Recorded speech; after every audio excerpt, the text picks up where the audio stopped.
So I'm going to flip around and we're going to look at the Das Rheingold bracelet to have a little look at the story of the opera. All right. So you may or may not know Das Rheingold is the story of the beginning of the world. And for some reason in Wagner's life, we start out in the River Rhine, in the water, and it starts out with a single note and it builds and it's so exciting, and then it sort of explodes into the song of the Rhine maidens, who are sort of usually thought of as a mermaid-like creature. So there are three of them, and they are supposed to be guarding the Rheingold, which is that golden star there. It's a special kind of gold, and if you forswear love, you can take it and make a ring, and then you become like master of the universe. Albric, the dwarf, there you see him, he doesn't have any luck seducing the Rhine maidens, so he figures, well, why not? I forswear love. Forswear love, there's the black heart, so he's never going to love or accept love, and then he can take the gold, which he does. And if there's an opera lawyer in the house, I'd like to know, is that really theft, or is he just not obeying what's been laid out? I don't know. They always say he steals the gold, but I really think he made the deal. Okay, meanwhile, the scene shifts, and the head god Wotan, he's symbolized by a blue cat's eye because he has given up an eye for knowledge. Now, in the ring, kind of it happens after Das Rheingold, but he is symbolized by this eye, which gives him knowledge. And his wife, Fricka, have built the fortress of Valhalla, so that nice gold bead is Valhalla. Now, Fricka wanted Wotan to build this castle because he is a wanderer, and he always has been, and he likes to sleep around, so she wants this castle, and she thinks he'll stay home more. Okay, so even gods have their problem, and they had to hire the frost giants, these nice frosty beads here. They had to hire them to build the castle, which they did in quick order because being giants, they're good at these things. Okay, but here's the problem, friends.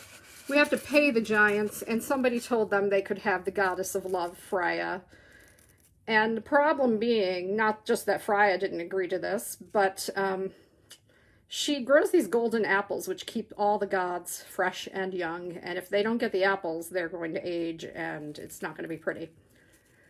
So her brother Fro shows up. He's all upset because obviously he doesn't want his sister to be given to these giants.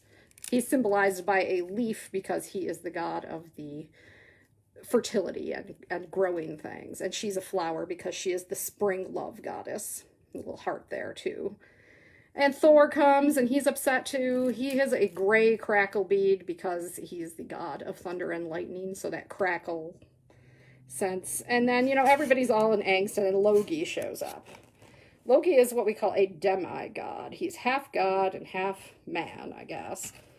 And he is associated with fire, so he's got a really red, fiery bead. And why, all these gods are hand-wringing and Loki is the one who has the solution, we can only guess. So he suggests that they go and visit Albric, the dwarf, this tiny little black bead, and steal back the Rheingold treasure and use that to pay the giants. I'll go back a little so you can see all the golden beads that create the Rheingold treasure. And of course Albric isn't too happy about that, and when they take the ring and all the gold, he curses the gold. And that black bead there is the curse. Right there. So this is his big idea. He's going to curse the ring. Anybody who touches it is going to have misfortune and die. Nice, but we can't blame him, really. So Wotan really wants to keep the ring and give all the gold to the giants except for the ring because he knows it's going to be powerful. So Erda shows up. She's got a little flower on that bead somewhere. She is the earth goddess, and for some reason she pops up and she tells Wotan that I can see everything that's going to happen, and it isn't good. So, don't touch the ring. So eventually the giants get the ring as part of their payment. And immediately upon getting the gold, one giant kills the other. They are brothers, and the brother kills brother. So it's at that point that everybody realizes the curse is real and we have a serious problem on our hands in creation.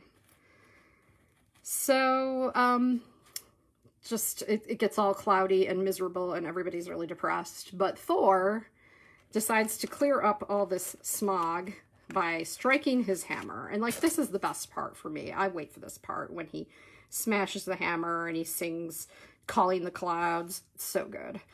And after the clouds clear, there's a rainbow, and Thor tells Fro to help the other gods get over the bridge, the rainbow bridge, to the castle of Valhalla. So you see we have all these rainbow colored beads there, and the fortress.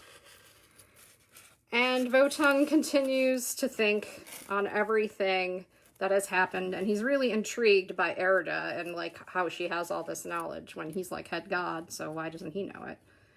So it is from Erda's knowledge that he ends up losing that eyeball.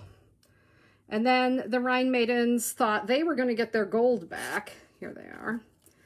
And unfortunately it didn't happen, so they are lamenting as the gods make their way across the bridge in that majestic